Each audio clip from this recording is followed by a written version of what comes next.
I want to thank everyone for joining. My name is Jace Como. I'm the marketing manager here at SSM Health. Joining me today is Janeah Schwarz. She's the clinical nutrition manager. Did I get that title right? Clinical nutrition manager? That's correct. Yeah. All right, for us here at SSM Health. I know you've all started your Worth the Wait competition. That's really great. It's great to hear. We're proud to be a supporter of this, both sponsoring the event and then also bringing in people like Janeah to give you some tips on how to get started and how to win this competition. So without further ado, I'll turn it over to Janeah. All right. Well, I'm really excited that you guys are getting this opportunity to better your health in 2023. That's really exciting. I think you've got a lot of good things going for you. First of all, cash is a great motivator. So you've got that under control, but then you've also got a couple of other things that are going to make this journey a lot easier for you. And that would be a partner. So support is definitely an all-important thing when it comes to getting healthier or weight loss journeys. And then also you've got accountability. You're going to have these weigh-ins. Other people are going to know how much progress you've been making, and that is a huge motivator. So those three things are really going to help you to succeed where a lot of other people might fail.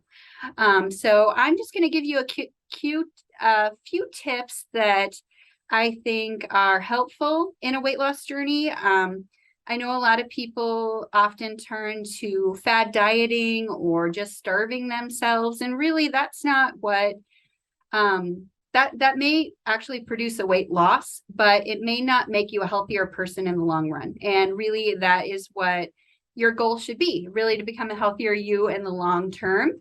Not necessarily just winning this competition. So I'm just going to give you some tips to help you overall in your journey. So one of my biggest tips that I like to give is to plan meals. Meal planning can go a long way, especially if you have a tendency to be very busy. Maybe you work full time or even part time, or you have your kids or grandkids are in all kinds of sports or competitions. Life can be very busy. We just came out of the holiday season, and that time of the season is so busy also. So taking the time to have a moment, whatever day of the week work for you. For me, Sundays or Saturdays are really key. I can sit down, I can take a look at my week ahead, plan out meals. It doesn't have to be 7 meals, 7 lunches, 7 breakfasts or anything like that, but plan out some meals and make a grocery list. Go to the grocery store, buy everything that you need, because it is a whole lot easier to succeed if you have the tools at your house already. If you have to go to the grocery store in order to make a healthy meal tonight, that is going to take so much longer than if you already had all those ingredients and a plan in place.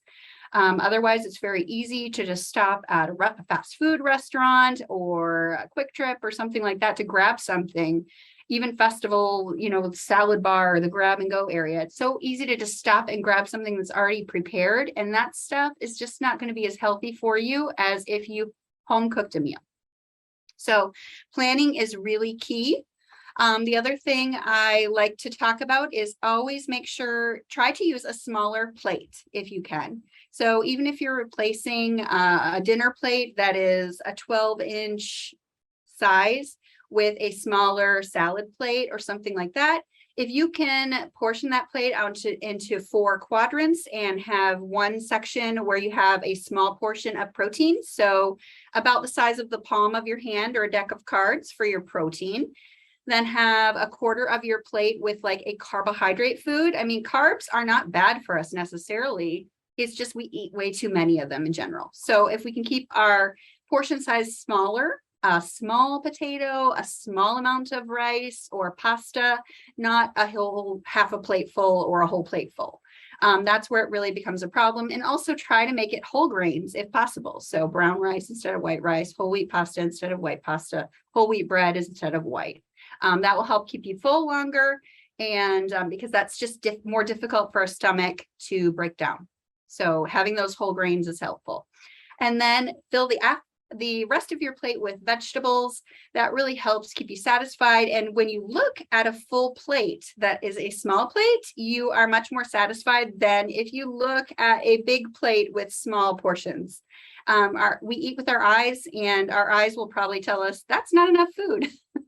So just take that, actually try to use those smaller plates, and that will help you to feel a little bit more satisfied with what you've got.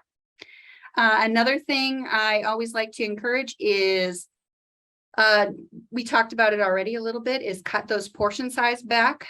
So smaller plates will help with that, or even just dividing your plate out into 4 sections, or at least 2 sections on one half, and then the other half can be just all vegetables and maybe a serving of fruit or something like that. But cut back on that protein and that carbohydrate food, and that way, those are the foods that are going to contribute the most calories to your diet, and you need to cut back on calories, obviously, if you're going to lose weight. And then get full with vegetables. So if you don't like vegetables, that can be a bit problematic. So usually people can find at least one vegetable that they like, and if that's the case, eat that vegetable. I don't know what it is, but try to find something that you like, whether it's a small salad, peppers, onions, mushrooms, green peppers, broccoli, cauliflower, carrots, raw, cooked, whatever. It doesn't matter. Just eat a lot of them. They're the lowest calories, highest nutrient food item that we can choose, and they will help you stay full. The other thing I usually recommend is drink water. Now, if you don't like the flavor of water alone, you could try some of the carbonated waters that are out there. I have one right here that's just bubbly. It's just flavored. It doesn't have any kind of sugar or sweetener in it. If you do need something sweet, they do make like the Crystal Light or something like that you could add to it, or you could try iced tea with just a little small portion of sugar. That's much better than buying like a sweet tea or Arizona tea or something like that out there. We want to try to decrease our taste for sweet stuff. So if you can even try to decrease slowly your reliance on that sweet, sugary beverage, that's really best for you in the long run. There is nothing necessarily wrong with diet soda as long as we don't consume an excess amount of it. It's not necessarily going to hinder your weight loss journey, as you might see on Dr. Google or something like that. But it's really not the best for us. So I usually recommend as much water as you can consume. Usually we need to have, if you take your weight in pounds today and you divide it in half, that's the number of ounces that we recommend you consume at a minimum. So unless you're on some kind of fluid restriction by your doctor, and then I would follow that for sure. But so say you weigh 200 pounds, then you would try to consume about 10 ounces of water, or 100 ounces of water every day. That's more than that 8 cups or 64 ounces that is classically touted and encouraged out there. It's just kind of a generalization. Now, if you are exercising a lot, you may need even more water than that. So it really depends on how much you sweat as to how much you need, but really try to consume that water. Water actually helps our body run better, just like fuel in our car and oil. It helps the engine run more smoothly. We need to have water in our body for its metabolic processes. Our bodies are composed a lot of water. So it helps our kidneys and our liver flush all the vitamins and minerals and things that our body doesn't need, the excess toxins. It's not toxins per se, but helps us get rid of the things that our body doesn't need anymore. And if we have enough water in our diet, that helps it to do that most efficiently. So drink water, plan meals, cut back on portion sizes, veggies, eat lots and lots of vegetables. Fruits are great too. Fruits are very high in nutrients. They are great desserts. I like to include them in between meals or maybe as a sweet treat at night. Sometimes if you're a snacker in the evening, fruit can be a satisfier. I know I have a lot of clients that will say, oh, I love ice cream. I snack on ice cream at night. Well, maybe if you change your philosophy and have a bowl of fruit with a small little bit of ice cream on top, that's kind of changing that perspective a little bit and still being able to enjoy a sweet treat with maybe a little bit of ice cream, because it's okay to have that kind of thing here and there. Otherwise, exercise is really going to be key. If you weren't exercising before this, exercise, I'm sure, is a part of all of your plans, or at least I hope it is. It helps us to build muscle, which then helps our metabolism a little bit, because if our body has more muscle, it actually burns a little bit more at rest. So every little bit counts in a weight loss competition. So trying to make sure you're getting the exercise that actually burns more calories so that you takes a little pressure off the eating. Super, super important as we are moving forward and trying to lose some weight. It helps maybe prevent our metabolism from adjusting too quickly also, because that does happen sometimes when we're cutting back on calories a lot. Sometimes our body adjusts and we get used to that amount of calories. Our bodies really kind of work against us when it comes to weight loss. It's really that's what makes it so challenging, is really our bodies just kind of adjust and change, and then our body is used to less calories than it used to be, and our weight loss plateaus a little bit. We stop losing weight. So that's another reason why not to cut back too quickly. I know it's hard to prevent yourself from doing that when you're in a competition, though. Those are my major tips. I'd like to open up for questions that you guys might have, because I know everybody's weight loss journey is different. So I'm happy to answer any questions that you guys have. Yeah, thanks a lot. And like Janeah said, if you have any questions, feel free to, you can ask them live here. You can put the question in the chat and we'll be able to see it that way. I did have 2 people who weren't able to make it tonight, Janeah, sent in some questions. So I'll read the first one from them. Also, I learned I need to drink way more water. Not 64 ounces. Yeah. I think I need to lose enough weight so that 64 ounces will be half my body weight. So the first question came in. It said, winters in Wisconsin tend to be tough on my mental health, given how little sunlight I see each day. I'm also concerned that I may not be getting enough vitamin D. Should I be worried? And if so, should I take a supplement, or are there certain food groups I should look to? Well, vitamin D is actually one of those tricky vitamins. Primarily, we get the vitamin D from the sun. Now in Wisconsin, we don't absorb a lot of vitamin D from the sun. Those rays that actually produce the ultraviolet rays aren't really available between November and March. So we're relying on our body stores. And a lot of us are inside a lot, and we wear a lot more sunscreen these days than we used to. So sometimes that interferes with the absorption of vitamin D. So we need to get it from foods. Now, there aren't a lot of foods that naturally contain vitamin D. There are some, but because of that, we do have foods that are supplemented with vitamin D. So like milk, different kinds of cereals and bread products that are fortified. There's a OJ that's fortified. There are some like salmon, eggs, and different types of fish that have vitamin D. Really, it's very hard to get enough from just food alone, especially if you're not a dairy drinker.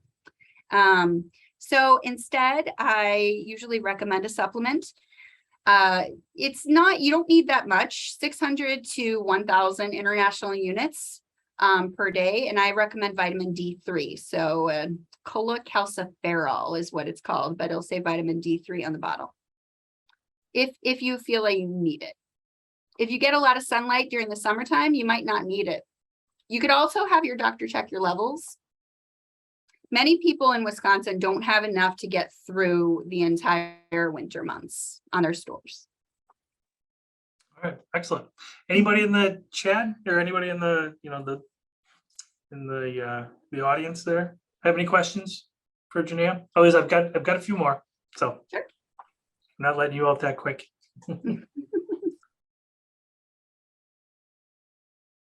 Okay, I'll go on to the next one.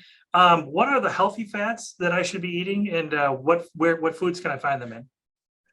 Well, healthy fats are usually going to be our liquid oils. So you're looking at like olive oil, canola oil over choosing something like a solid fat like butter. Okay. So I would recommend trying to use those most often. There's even like vegetable oils and like corn or canola, peanut. All of them are considered more heart healthy than the solid fats of coconut oil and butter, basically.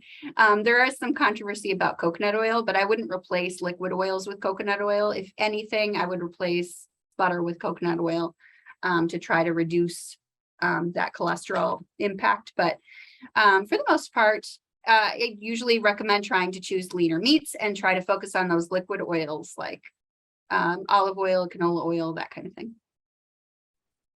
And they actually help us in our weight loss journey because fats actually keep us full longer.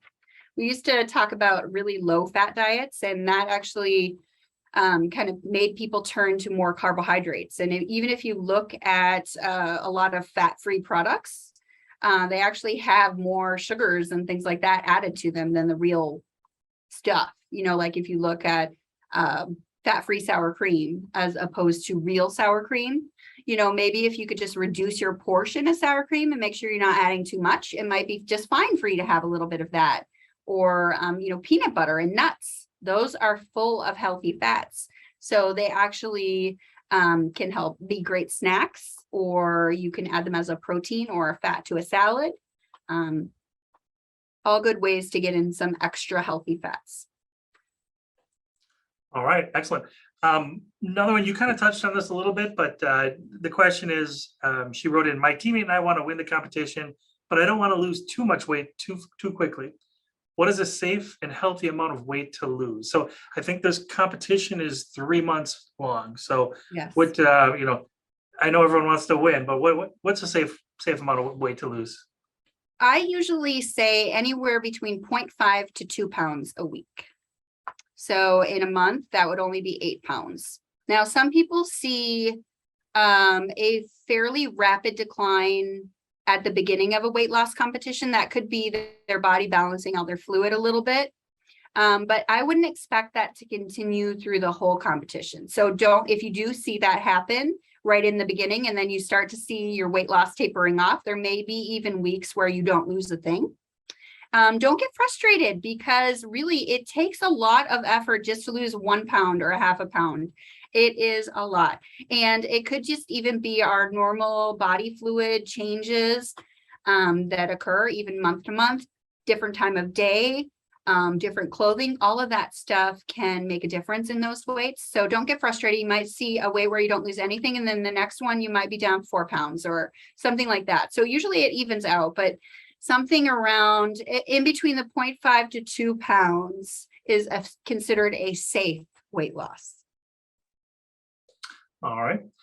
I have one more submitted question, then we'll turn it to the audience one more time to see if they have any questions. And if not, we'll wrap this up. Sure. You mentioned adding muscle mass as a way to sort of boost metabolism. Are there any other ways we can boost our metabolism to help us win this competition?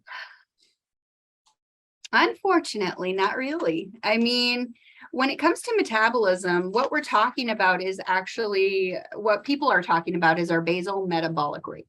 Okay.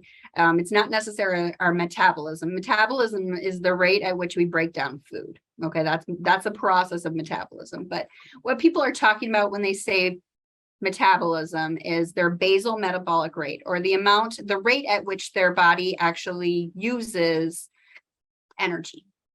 Some people naturally maybe have a higher basal metabolic rate. That's why they can eat whatever they want and never gain any weight. Okay. And those people are blessed, right, with that metabolism. It doesn't mean they're healthier people. They could still have high cholesterol and heart attacks. So don't feel that way necessarily. If they're eating an unhealthy diet, they could still get into trouble. But they may not have the problem that a lot of people have with their weight. Okay. And unfortunately, that comes probably down to our genetics and our muscle mass. So the more muscle mass you have, the more, the higher metabolism is going to be. So you want to try to improve your muscle mass, decrease your fat mass, and increase your muscle mass. Sometimes that doesn't even always translate into losing a single pound. You could actually gain weight when you're building muscle, just because muscle weighs a little bit more than fat, or just as much, okay? It just looks a lot nicer in our forms. So, but really muscle is the key to increasing our resting metabolic rate.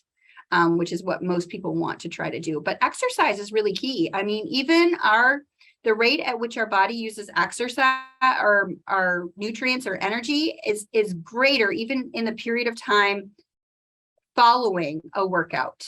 So sometimes, you look at you exercise and you're like, oh my gosh, I exercised for 30 minutes and I only burned 150 calories. How is that possible? It's so much effort. That was two pieces of bread, like what good is this? But really the benefit of weight loss or exercise goes beyond that exercise session and that calorie that you burned during that session. Your body will burn at a higher rate for a longer period of time. And then even at rest, as you start to build muscle, your body will burn more. But really, yeah, there's not anything, there's just so many supplements out there that claim that they will increase your metabolic rate. And usually they either are completely ineffective or they have really icky side effects that nobody should be taking those. So I just be really leery of anything out there that's making that claim. There is some small effect of caffeine on weight loss, but really when they look at long-term studies of caffeine use, they don't really find it's that beneficial for long-term weight loss. So I don't see much benefit, even if it does raise our metabolism or metabolic rate a little bit. All right, excellent. Well, that's all I have. Is there a last call for anyone in the audience? You can take yourself off mute and ask a question, or you can type it in the chat. We'll give you 20 seconds here. Oh, can you hear me? Yep, we can hear you. I was just wondering if you had any meal plans. Meal plans. I don't have any specifically, and I don't know your food preferences. I mean, I could tell you what I would include. I would also could point you to some places where I would urge you to look for like a meal plan. Eatingwell.com has some great ones. But even like using a service like eMeals or something like that. Have you ever heard of eMeals before? It is a meal planning service. It's like $5 a month, but it gives you kind of some help. You can choose like healthy or weight loss track. You can choose different tracks, and it's not for the food like a lot of those meal services are. It's not going to give you the food or send it to you in the mail. It's just going to give you kind of a plan. It will also, all the recipes also have nutrition information. So that's always really helpful.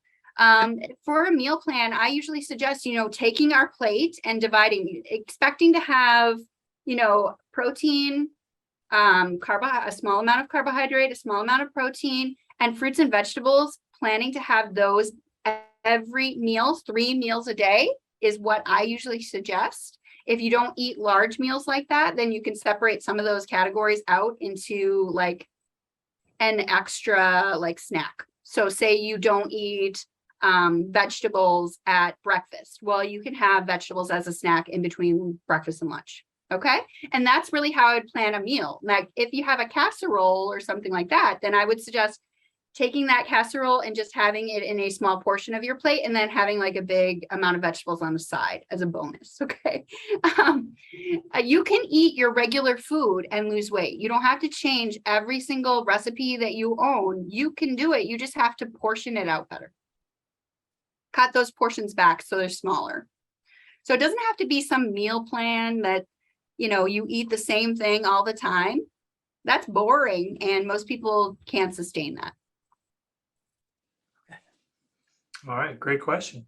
Mm-hmm. Any other questions?